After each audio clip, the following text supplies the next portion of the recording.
Hello नमस्कार प्यारे साथियों, आप सभी का स्वागत है आज की इस क्लास में। आज हम सभी पढ़ने वाले हैं भारत का भौतिक विभाजन और इसे हम बेहतर तरीके से समझेंगे क्योंकि ये परीक्षा के लिए बहुत ही इंपॉर्टेंट है। चाहे आपका एसएससी सीजीएल का एग्जाम हो, सीएचएसएल का, एमटीएस का या यूपी ट्रिपल एसएससी पेट का ही एग्जाम हो, कोई भी एग्जाम हो जिसमें अगर जियोग्राफी पूछी जाती है तो ये क्लास आपके लिए बहुत ही इंफॉर्मेटिव होने वाली है। हम बेहतर तरीके से आज की वीडियो में बहुत कुछ चीज़ें समझने वाले हैं। आज ये टॉपिक जो है ये बहुत ही लंबा टॉपिक है, तो हम इसे 3 से 4 क्लासेस में पढ़ने वाले हैं बेहतर तरीके से। आज हम शुरुआत करते हैं इसकी। अगर मैं बात करूं भारत के भौतिक विभाजन की, तो भारत का भौतिक विभाजन किस तरीके से किया गया है, तो भारत को 6 भागों में बांटा गया है। उससे पहले मैं आपको बता दूं कि आपको ये वाले नोट्स चाहिए, इसके साथ साथ मैं कुछ क्विज भी डाल देता हूं, तो आप जरूरी कर मेरा टेलीग्राम चैनल ज्वाइन कर लीजिएगा क्योंकि जब मैं इसके नोट्स वहां पर प्रोवाइड करूंगा तो आपको वहां से मिल जाएंगे। तो अगर मैं बात करूं यहाँ पर भारत के भौतिक विभाजन की, तो भारत को 6 भागों में बांटा गया है। आप कहेंगे भैया पहला भाग जो है वो उत्तर के पर्वत है, दूसरा है उत्तर के मैदान, तीसरा है भारतीय मरुस्थल, चौथा है प्रादीपीय पठार, पांचवा है तटीय मैदान और द्वीप समूह। यानी भारत को 6 भागों में बांटा गया है। एक तो उत्तर के पर्वत हो गए, उत्तर के मैदान हो गए, भारतीय मरुस्थल हो गए, प्रादीपीय पठार हो गए और तटीय मैदान हो गए। इसके साथ साथ द्वीप समूह, ये 6 भाग हैं और इस तरीके से हम एक एक चीजें क्रमशः पढ़ते हुए चलेंगे। लेकिन उससे पहले हम मैप में देखेंगे एक बार कि आखिर ये चीजें कहां पर उपस्थित हैं। बेहतर तरीके से मैं मैप के माध्यम से आपको सारी चीजें समझाने वाला हूं, तो उम्मीद है आपको ये क्लास बहुत ही अच्छी लगेगी और सारी चीजें आपको समझ में भी आ जाएंगी। यहाँ पर मैं बात करूँ तो यहाँ पर है हमारा इंडिया का मैप, और अगर मैं बात करूँ तो मैंने जैसे बताया कि सबसे ऊपर क्या है, पर्वत है, जिन्हें हम उत्तर के पर्वत कहते हैं। ऊपर की तरफ क्या है भैया, तो आप कहेंगे उत्तर के पर्वत हैं। जैसे आप ऊपर देखेंगे तो मैं आगे जब आपको पढ़ाऊंगा हिमालय के बारे में, तो ऊपर देखेंगे ये ट्रांस हिमालय आ जाता है। ये ट्रांस हिमालय के 3 श्रेणियां हैं। इसके बाद आप देखेंगे कि ये हिमालय की श्रेणी है, ये हो जाएगा महान हिमालय, फिर लघु हिमालय, फिर शिवालिक हिमालय। तो इनके बारे में पढ़ेंगे। तो ये भैया उत्तर के पर्वत हैं, ये सारे क्या हैं, उत्तर में स्थित पर्वत हैं और इनके बारे में पढ़ेंगे। तो पहला विभाजन यही किया गया है कि जो उत्तर के पर्वत हैं उनका विभाजन है ये।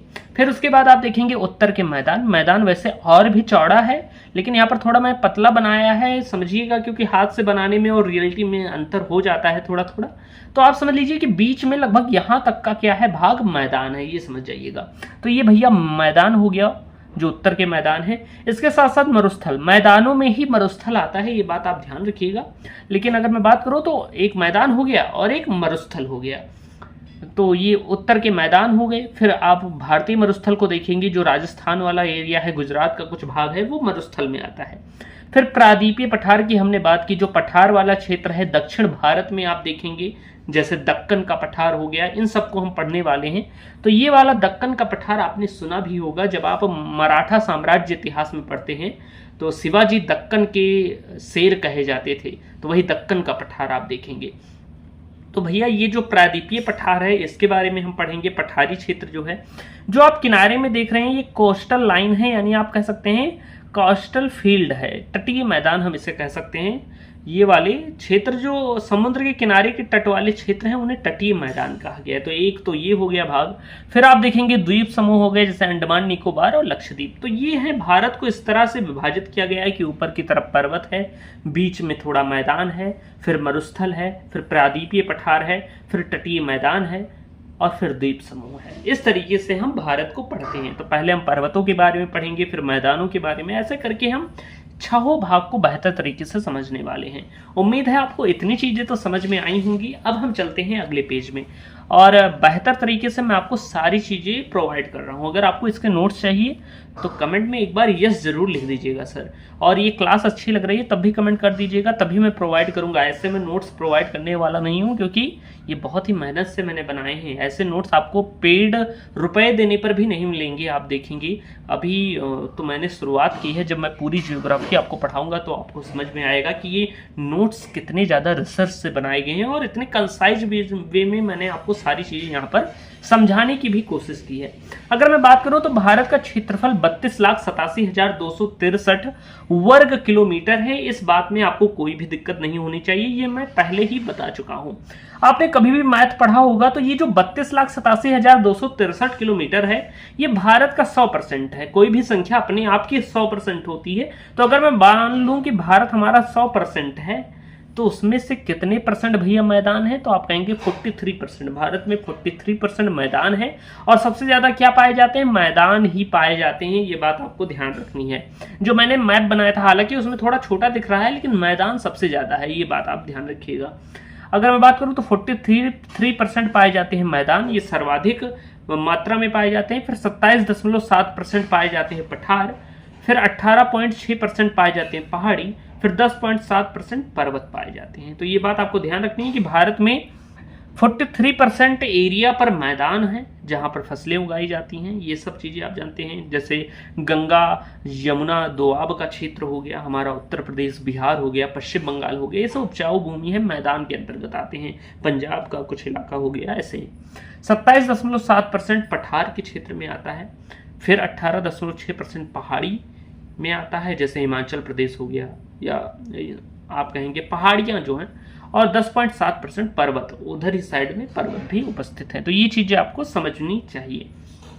इतनी चीजें आपको समझ में आ गई। ये प्रतिशत आपको ध्यान रखना है क्योंकि परीक्षा में यहां से प्रश्न बन सकते हैं, तो आपको इसे याद कर लेना है। सर्वाधिक क्या है, मैदान पाए जाते हैं और सबसे कम पर्वत है, ये बात ध्यान रखिएगा। अगर मैं बात करूं तो आप देखेंगे जो हमारा पर्वत है उत्तर से दक्षिण में फैले पर्वतीय प्रदेशों को निम्न तरह से बांटा जा सकता है।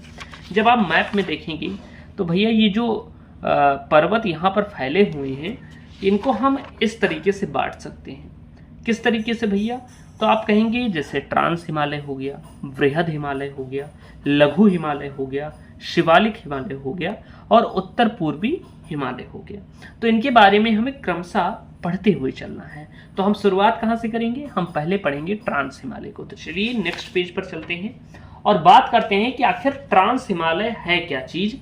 इससे परीक्षा में अक्सर प्रश्न पूछ लिए जाते हैं।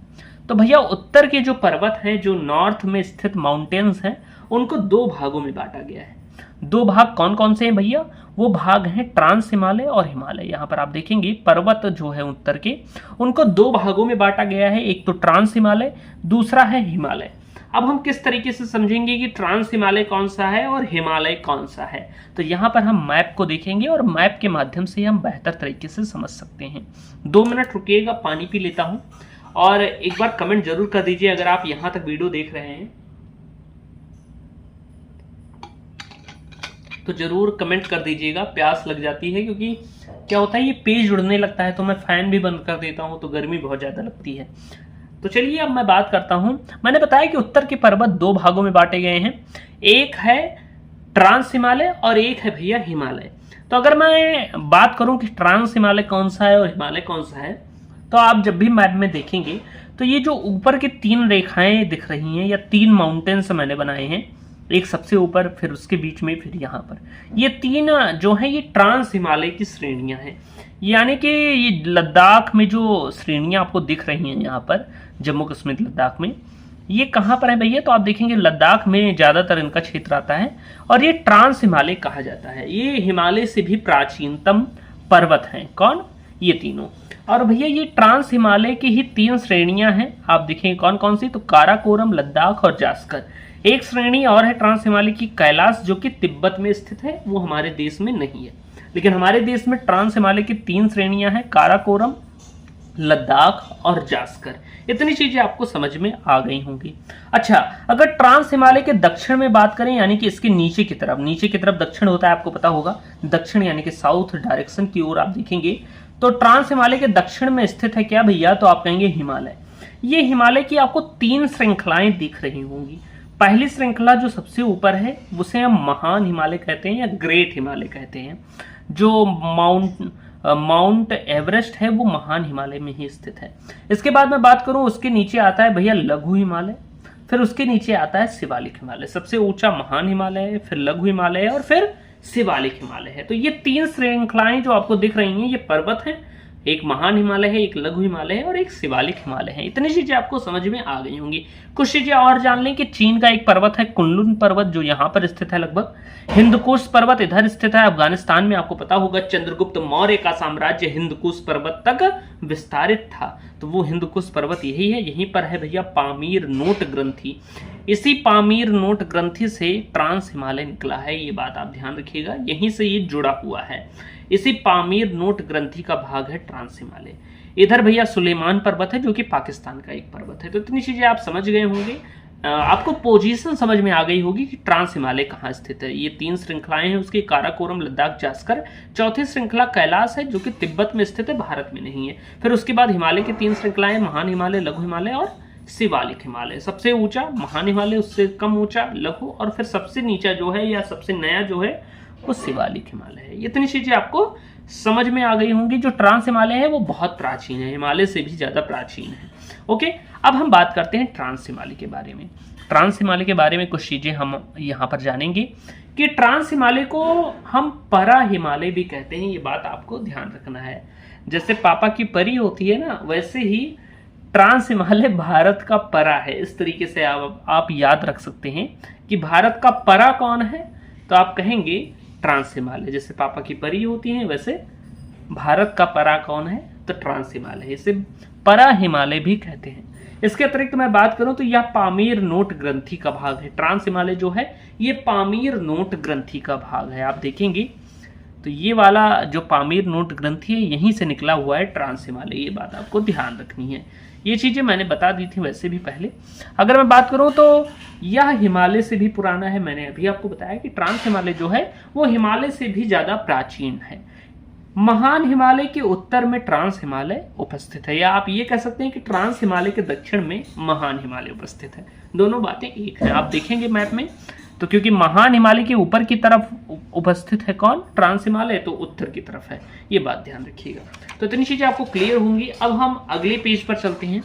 हम बात कर रहे थे ट्रांस हिमालय की। तो ट्रांस हिमालय की 4 श्रेणियां हैं जिन्हें हमें जाननी है। इसके अंतर्गत 4 श्रेणी पाई जाती है, एक काराकोरम, एक लद्दाख, एक जास्कर, एक कैलाश श्रेणी। कैलाश श्रेणी जो है वो तिब्बत में है। मैंने आपको मैप में दिखाया था, एक बार देख लीजिए कि ये काराकोरम, ये लद्दाख, ये जास्कर और ये कैलाश श्रेणी है। ये मैंने पहले ही आपको बता दिया है। तो जो ट्रांस हिमालय है उसकी 4 श्रेणियां हैं, काराकोरम, लद्दाख, जास्कर श्रेणी और कैलाश श्रेणी। कैलाश श्रेणी तिब्बत में है। अगर मैं बात करूं ट्रांस हिमालय को महान हिमालय से इंडो सांगपो सचर जोन या हिज लाइन अलग करती है। अगर आपसे परीक्षा में कभी ऐसा प्रश्न पूछा जाता है कि ट्रांस हिमालय और महान हिमालय को एक दूसरे से कौन अलग करता है, तो आप कहेंगे Indo Tsangpo suture zone. Indo Tsangpo suture zone trans Himalaya को महान हिमालय से अलग करता है। इसे हम हिज लाइन भी कहते हैं। ये बहुत ही इंपॉर्टेंट है, कई बार पूछा भी गया है। तो आपको ध्यान रखना है कि ट्रांस हिमालय को महान हिमालय से इंडो सांगपो सचर जोन अलग करती है। इसके बाद मैं बात करूं तो हम अब एक एक श्रेणियों के बारे में पढ़ेंगे जो भारत में है। कैलाश श्रेणी के बारे में हमें नहीं पढ़ना है क्योंकि भारत में नहीं स्थित है, तो इसके बारे में बहुत ज्यादा प्रश्न भी नहीं पूछे जाते हैं। काराकोरम श्रेणी की अगर मैं बात करूं भैया, तो ये ट्रांस हिमालय की श्रेणी है। इसका प्राचीन नाम कृष्णगिरी है। परीक्षा में कई बार प्रश्न पूछ लिया जाता है कि काराकोरम श्रेणी का प्राचीनतम नाम क्या है, तो आप कहेंगे कृष्णगिरी। इतनी बातें आपको ध्यान रखनी चाहिए। काराकोरम श्रेणी को हम एशिया की रीढ़ भी कहते हैं। आपसे कोई पूछे कि एशिया महाद्वीप का रीढ़ कौन कहा जाता है, तो एशिया की रीढ़ कही जाती है काराकोरम श्रेणी। ये बात आप ध्यान रखिएगा। इसके अतिरिक्त मैं बात करूं तो काराकोरम श्रेणी के कुछ प्रमुख हिमनद हैं जो आपको ध्यान रखने हैं। हिमनद यानी कि ग्लेशियर जिसे हम कहते हैं। ग्लेशियर आप जानते हैं कि जहां ज्यादा बर्फीले एरिया होते हैं वहां पर एक साथ बहुत सारे बर्फ जम जाते हैं, तो वही बर्फ क्या कहलाते हैं, ग्लेशियर कहलाते हैं। फिर वो पिघलते हैं तो उसे हम कहते हैं ग्लेशियर का पिघलना। फिर वही पानी नदियों में मिल जाता है, आपको पता होगा, उससे बाढ़ भी आ जाती है कई क्षेत्रों में। तो ग्लेशियर वही होते हैं, बड़े के मतलब बर्फ के बहुत बड़े बड़े टीले हो जाते हैं, उसे हम ग्लेशियर कह देते हैं।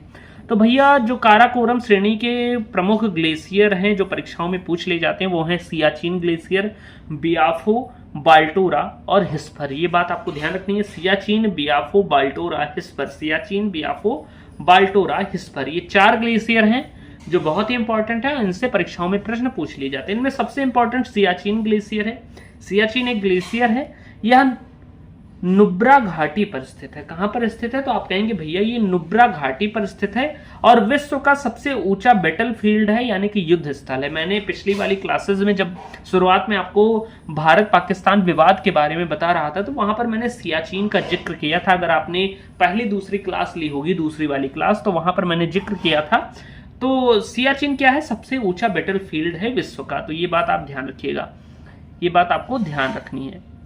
ये नुब्रा घाटी पर स्थित है और नुब्रा नदी भी यहां से प्रभावित होती है।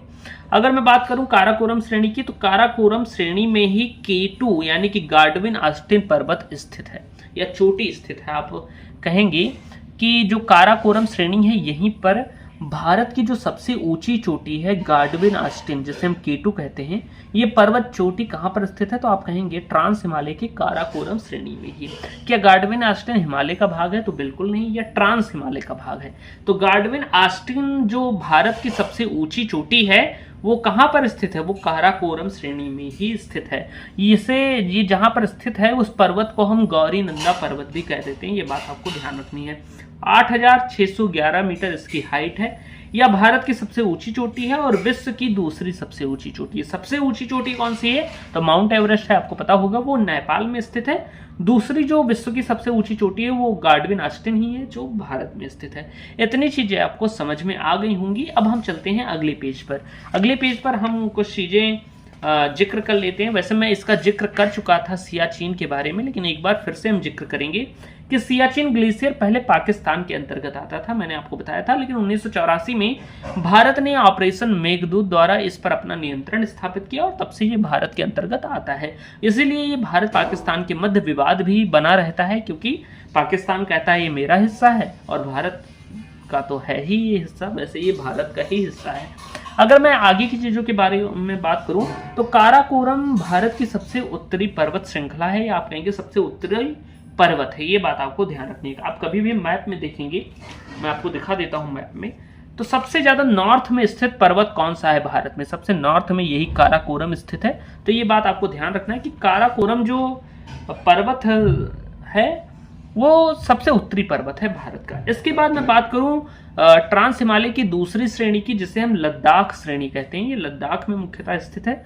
यह काराकोरम तथा जास्कर श्रेणी के मध्य में स्थित है। आप कभी भी देखेंगे कि जो लद्दाख वाली श्रेणी है, मैप में मैं आपको दिखा देता हूं, ये काराकोरम और जास्कर के मध्य में है। जो लद्दाख वाली श्रेणी है ये वाली, ये काराकोरम और जास्कर के मध्य में स्थित है। यही मैं आपको बताना चाहता था। अगर मैं बात करूं तो लद्दाख श्रेणी तथा जास्कर श्रेणी के मध्य में सिंधु नदी प्रभावित होती है। ये बात आप ध्यान रखेंगे कि लद्दाख श्रेणी तथा जास्कर श्रेणी के मध्य में सिंधु नदी प्रभावित होती है, प्रवाहित होती है। ये बात ध्यान रखिएगा। ये लद्दाख है, ये जास्कर है, इन दोनों श्रेणियों के बीच ही यहाँ पर कहीं सिंधु नदी प्रभावित होती है। ये बात आप ध्यान रखिएगा। इसके बाद मैं बात करूं भाई कुछ और चीजों के बारे में, तो सिंधु के दाएं तट पर लेह शहर स्थित है। ये बात आपको ध्यान रखना है। लेह भारत का न्यूनतम वर्षा वाला स्थल है। आपसे परीक्षा में पूछा जाए कि सबसे कम वर्षा वाला स्थल भारत का कौन सा है, तो वो भैया लेह है। लेह जो कि लद्दाख में स्थित है। ये बात आप ध्यान रखिएगा।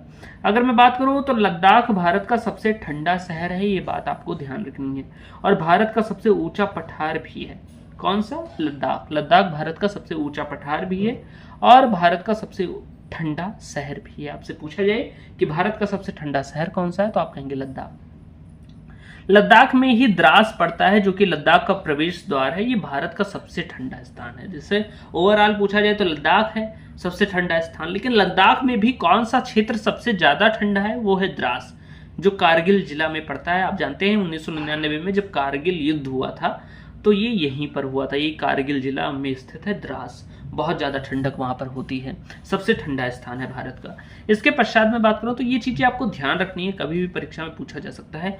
विश्व के सर्वाधिक तीव्र ढाल वाली चोटी राकापोसी है। आपसे कभी पूछा जाए कि विश्व की सबसे तेज ढाल वाली चोटी कौन सी है, ढाल कहने का मतलब कि ऐसे इस शेप में कि ढलान ज्यादा हो उसमें, तो वो है भैया राकापोसी। ये लद्दाख श्रेणी में ही स्थित है। इसके पश्चात हम बात करें जास्कर श्रेणी की।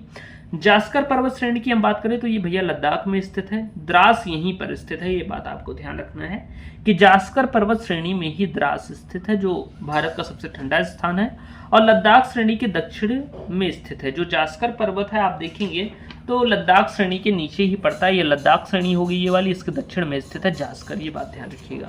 तो इतनी चीज़ें आपको समझ में आई होंगी। आज हमने ट्रांस हिमालय के बारे में सारी चीज़ें पढ़ ली हैं। इसके बाद अब हम, क्योंकि हिमालय लंबा टॉपिक है तो उसे हम कोशिश करेंगे 1 से 2 वीडियो में कंप्लीट कर दें। तो आज हिमालय का टॉपिक शुरू करना उचित नहीं है क्योंकि क्लास हो चुकी है। अब हम कल से पढ़ेंगे हिमालय के बारे में बेहतर तरीके से, हिमालय की उत्पत्ति के बारे में। उम्मीद है आज की ये क्लास आपको पसंद आई होगी। चैनल को एक बार जरूर सब्सक्राइब करिएगा। मिलते हैं अगली वीडियो में। धन्यवाद।